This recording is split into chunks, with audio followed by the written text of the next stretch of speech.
Nakasurvive kahit walang pera. Buti na lang may mga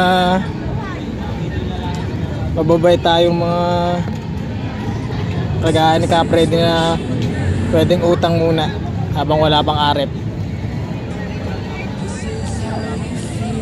So, mas masarap pa kasi sa restaurant to. Sabaras ko nga, mayroon ka pang kika mong masarap.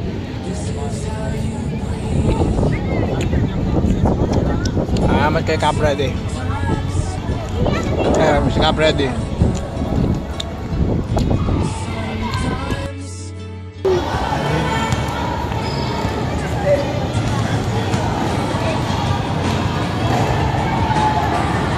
Yan lang buhay natin, isang kaig, isang tuka. Pag wala, magugutom ka talaga. Ba, ang galing na. Pag wala nga, kapag meron, hindi may ano ka, pag wala, yung pakikisama mo, makakautang ka. Tiwala sa kapwa. Pagmamalasakit, yun ang meron ng mga tao na hindi mo mabibili. Napakalang bagay na makasurvive yung mga tao. Buti na lang kamo, hindi pa ako ganun kasira ang ulo, kaya kaya ko pang pag-usap na matino sa tao. Hindi kagaya ng mga baliw talaga. Talagang nagwawala pag ako nagwawala lang ako, depende sa sitwasyon ng mga may masama sa paligid.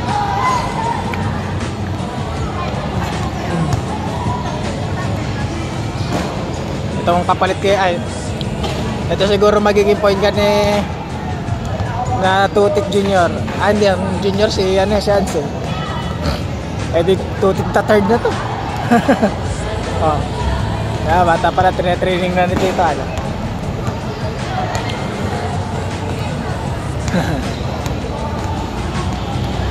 Yun ang mga picture ng siniluan basketball.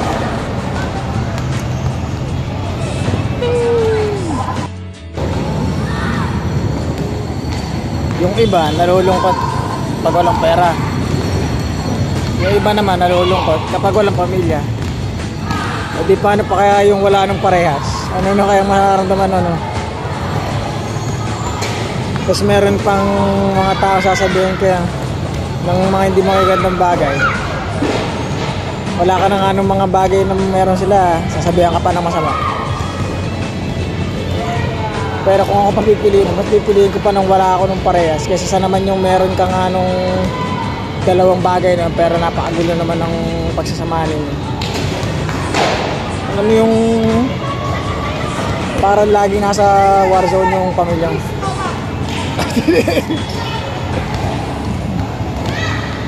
Buti pa si ano. Oh, palaro-laro lang ng volleyball. Dalawa na kagad ang chicks. Sana all. Sana all. Dalawa ng chicks kalarong volleyball. May pamilya na, may pagkain na, may chicks pa. Saan ka pa? Hindi man lang ako binigyan kahit isa din sa tatlo yun ba?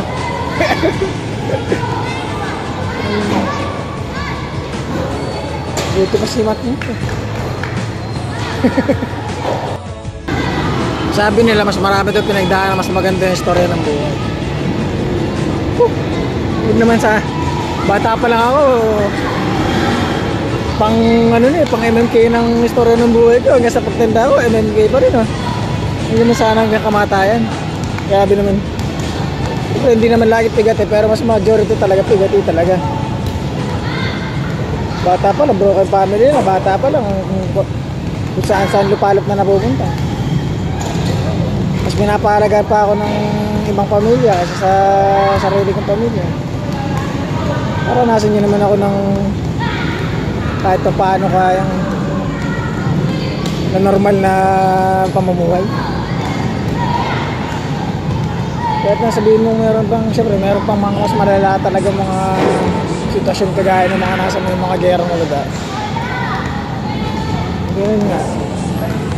Hindi na pinagpapasalamat ko alam kong meron pang mas mabibigat na mga sitwasyon na nangyayari kung saan paligid.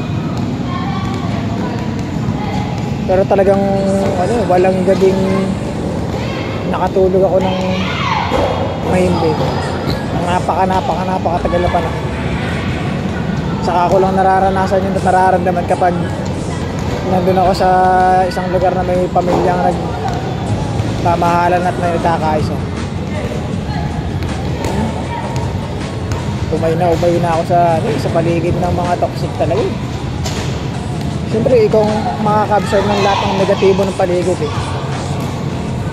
Kasi kapag yung paligid mo ay may mga masamang elemento, hindi sila mararamdam mo. Kasi sila nga yung nagpaparamdam sa paligid mo. Ma-absorb mo yun.